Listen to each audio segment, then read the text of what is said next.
So I remember like I consciously like right after I graduated high school, I kind of stopped watching these videos, like because injustices happen, but also at the same time rewatching those same videos again and again is very traumatic. And people might say, oh, maybe it's just your humanity, but no, it's different. It's different when you see like another black person getting beaten by police or abused. And even Abel, I love history, but my kryptonite in watching historical documentaries and shows is I can never watch specific documentaries on slavery itself. Like that, I can't do it. Like it's very traumatic. Since I was a kid, I've never been able to do that. So what I do is I read journal articles, um, and yeah, I just read a lot about it. But I can never watch documentaries or shows or anything specifically based on that. I think I've watched one movie on slavery in my whole life because those moments they become very traumatic. So I needed to take that pause after high school when it came to watching these videos and just seeing police brutality. But the moment it was like 20 in 2018 with when the killing of Botham John, that's what really brought me back into really looking at these videos and looking at these cases and following these cases. And because for me, when I saw this, because the headline was uh Dallas off-duty Dallas officer kills black unarmed black man in his apartment. For me, that headline made no sense. Like literally, if you think about it, it's like this headline makes no sense. Like what happened there? And as the story comes out more, you learn that the officer was coming off her shift. She thought she was in her apartment. She thought she was being burglarized, and then she shot Botham John. And I was like, how does this happen? Because it's one of those where it's like it could be any of us. Like, how does this specifically happen? And as the case develops, and I watched the whole trial. I've never watched a whole trial in my life. I watched that whole trial, and the case is developing. And to me, the way I interpreted it was like the mistake was thinking that apartment was hers, but the series of decisions that she took afterwards, all those actions, were decisions that led to the death of Botham John. And his what broke me was when his family spoke about like if you just had given him time to let you know like yo you're in the wrong apartment, he probably Botham John was the type of guy that would have probably said yo sit down relax or eat a bowl of ice cream because he was eating ice cream or cereal. He's like yo just relax. And that really broke me. And she spoke about that moment where she enters the house and she's just screaming, show me your hands, show me your hands. And Botham John is like hey hey hey hey hey, and then boom, these are happening within seconds. And it really had me thinking about how fatal the mistakes a police officer makes are. Like the mistakes they make is very fatal. Eventually she got charged for his murder and got 10 years, but man, it's just looking at even that case, it really brought back so many emotions for me.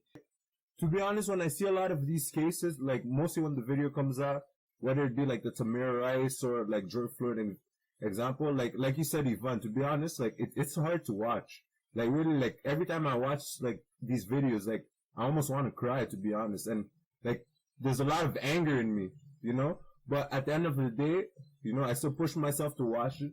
It's like to see it, cause if you've always been told like, oh, most people are racist or most people are good people, blah blah blah. Not all white people are racist and all that sort of stuff. But when you keep looking at these videos time and time and time again, and now it's not only just the police killing black men, you got civilians doing that. For instance, you look at like the Ahmaud Arbery. I'm not really going to talk about it, but for instance, like the Ahmaud Arbery, where like citizens ran after him, shot him. You look at like that Central Park lady that called the cops on like a black man. Like, to be honest, like when you see all that sort of stuff, like you start to question the society. Like, is it really is most people not racist? Like, really is most people don't want to do to us like the police have been doing us? And like it's honestly infuriating, hard to watch, and like there's a lot of anger that comes out in me, like. And really, like, when I look back at the time and I look at some of my experiences dealing with like racism and all that, like, to be honest, like it's at a point where sometimes I just want to go out there and like punch someone, just for that. So like I understand what it means, but like at the end of the day too, you also gotta control yourself. We live in a society, and like acting out like that, like is it actually going to help your cause? Because all you're doing is you're giving other people munitions. So then like it's almost like you have to balance out your anger, which is your natural emotion, with like self control. Like you really got to control yourself. So, like,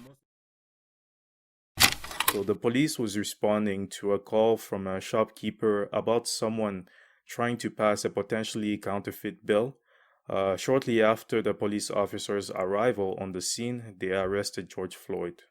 Surveillance video shows a compliant man being led away in handcuffs, but cell phone video later shows a white police officers a white police officer kneeling on George Floyd's neck for nearly 9 minutes, despite protests from the bystanders pleading for George Floyd's life.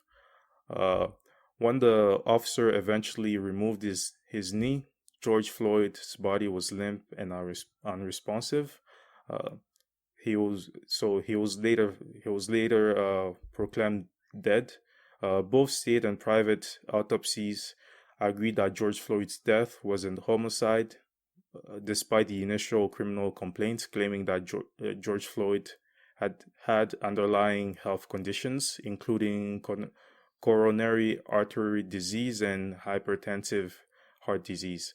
So George Floyd was a father, a brother, a son, and a community leader. He moved to Minnesota looking for a fresh start, an opportunity to better himself and become a better father. He was often described by his family as a gentle giant. All 4 police officers involved in his killing were fired on Tuesday, May 26th.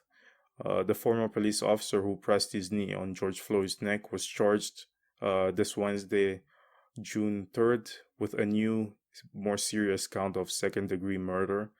And the 3 other officers on the scene during his killing were charged with aiding and abetting second-degree murder by Minnesota Attorney General Keith Ellison. And for me, this case is also another one of those cases where if there wasn't video, once again one can ask what would have happened, in terms of justice being served for George Floyd, because as we all saw, this was clearly a murder. There's not another word to really qualify what happened. This, I took some time before watching the full video. I saw the picture of the police officer kneeling on George Floyd's neck, and it was shocking, but I couldn't bring myself to watch the video for quite some time. And as I watched it, not only the guy who was kneeling on his neck was, it's as if nothing concerned him. It's as if the person below his knee was not even a human being. But also the other 3 officers who were standing right there, as people were screaming on the street, "You're going to kill him. He's unresponsive. Your knee is on his neck. He can't breathe." And George Floyd was also screaming that he can't breathe. He was calling for his mom. This was just terrible. And the other 3 officers were just standing by the guy and doing nothing, as if nothing is happening. Move on with your life. We got this under control. Get on with it. So, yeah, I guess that's what I felt as I watched the video. I don't know what you guys' initial thoughts and feeling were after hearing about this killing.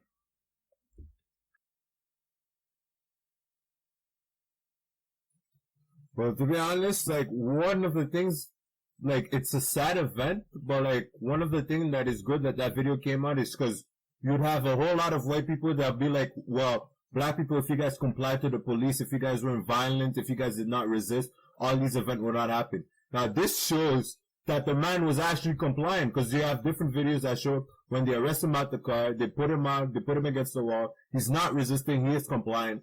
First, they put him in the police car initially. They beat him up in the police car, pull him out of the police car to beat him up again, and that police officer sits and kneels on his neck for about 9 minutes. So that video really exposed to the greater America, mostly like the white society, that a lot of the stuff that we've been saying and that you guys think that, oh, we can remedy it by, oh, not resisting, whatever, that is not true. That when these police officers look at black people, they look at us as a threat, period. Whether or not we're not resisting, whether we're resisting or we're not resisting, whether we are complying or not complying, that really exposed the case. And as you said, Abel, like, if you look at that video, you look at the man's face, like, he has a smirk on his face.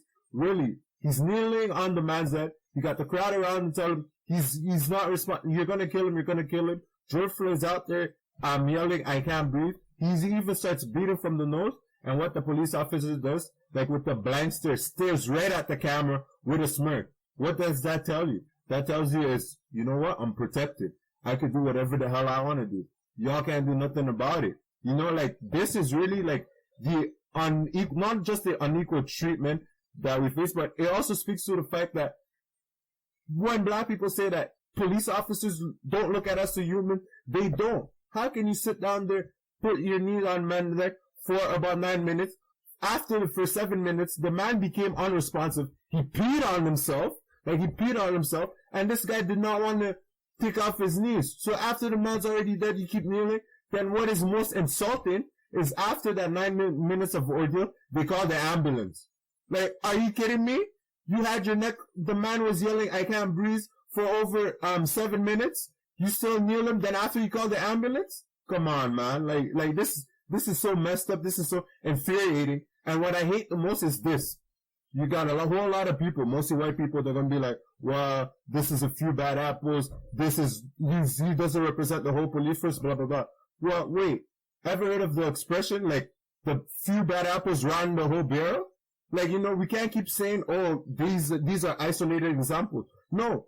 Isolated is when it's 1-2 case. But when you see like 10, 20, 30, 40, and it has been happening for decades and on decades and decades, when are we going to finally sit up and be like, you know what? There's a problem with the whole system. And it does not matter about individualities. Because also one thing that people need to understand when it comes to the police force is this.